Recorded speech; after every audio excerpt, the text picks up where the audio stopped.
बरसाना, वह पावन भूमि जहाँ श्री राधा ने अपनी बाल लीलाएं रची, वहाँ प्रेम और करुणा का सागर हर ओर बहता था। राधे रानी की कृपा से हर कोई आनंद और प्रेम से भरा रहता था।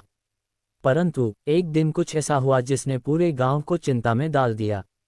बरसाना के एक कोने में एक निर्धन ब्राह्मण परिवार रहता था। उनके घर में एक सुंदर और संस्कारी कन्या थी, गौरी। गौरी के माता पिता अत्यंत धार्मिक और निष्ठावान थे, परंतु निर्धनता के कारण वे अपनी बेटी का विवाह करने में असमर्थ थे। गौरी का विवाह एक अच्छे परिवार में तय हो चुका था, परंतु दहेज की मांग के कारण वह संकट में पड़ गई थी। उस समय विवाह में दहेज देना एक परंपरा मानी जाती थी और गौरी के पिता के पास इतना कुछ नहीं था कि वे वरपक्ष की अपेक्षाएं पूरी कर सकें। जब विवाह की तिथि निकट आई तो गौरी की मां रो रोकर ठाकुर जी और राधा रानी से प्रार्थना करने लगी, हे मां राधे, हम निर्धन हैं, हमारी लाज तुम्हारे हाथ में है। यदि तुम नहीं सुलझाओगी तो कौन हमारी सहायता करेगा।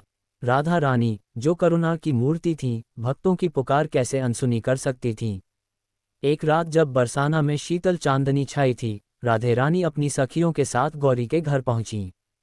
उन्होंने अपनी दिव्य मुस्कान से गौरी की मां को देखा और कहा, माता, चिंता मत करो, तुम्हारी बेटी का विवाह धूमधाम से होगा। गौरी की मां आश्चर्य से भर गईं।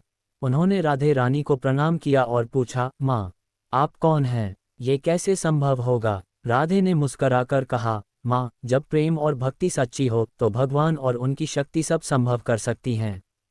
अगले दिन पूरे गांव में ये चर्चा फैल गई कि गौरी के विवाह के लिए आवश्यक धन और सामग्री किसी अज्ञात दाता ने भिजवा दी है। सुंदर वस्त्र, आभूषण, भोजन सामग्री और विवाह का संपूर्ण खर्च, सब कुछ किसी दिव्य कृपा से आ गया। जब गौरी के पिता ने ये सुना तो वे अत्यंत भावुक हो गए। उन्होंने सभी गांव वालों से पूछा कि यह किसकी कृपा थी, परंतु कोई उत्तर नहीं मिला। तभी एक वृद्ध ब्राह्मण ने कहा, ये तो हमारी राधे रानी की करुणा है, उनकी कृपा से ही यह सब संभव हुआ है। गौरी की मां को याद आया कि पिछली रात एक सुंदर कन्या ने उन्हें सांत्वना दी थी और उनकी आंखों में वही दिव्यता थी जो राधा रानी के स्वरूप में होती थी। वे समझ गईं कि यह किसी और की नहीं, स्वयं राधे रानी की कृपा थी। गौरी का विवाह पूरे गांव के आशीर्वाद और आनंद के साथ संपन्न हुआ।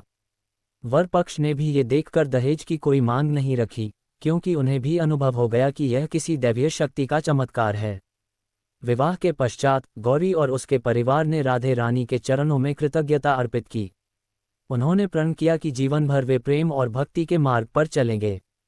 इस कथा से हमें ये सीख मिलती है कि सच्चे हृदय से की गई प्रार्थना कभी व्यर्थ नहीं जाती। जब भक्त संकट में होते हैं तो राधे रानी स्वयं उनकी सहायता के लिए आती हैं। उनकी करुणा अपरंपार है और वे हर उस व्यक्ति की सहायता करती हैं जो सच्चे हृदय से उन्हें पुकारता है। बरसाने की गलियां आज भी इस कथा को दोहराती हैं और जब भी कोई निर्धन कन्या संकट में होती है, लोग राधे रानी का स्मरण करते हैं, क्योंकि वे ही प्रेम और करुणा की सच्ची देवी हैं। राधे राधे।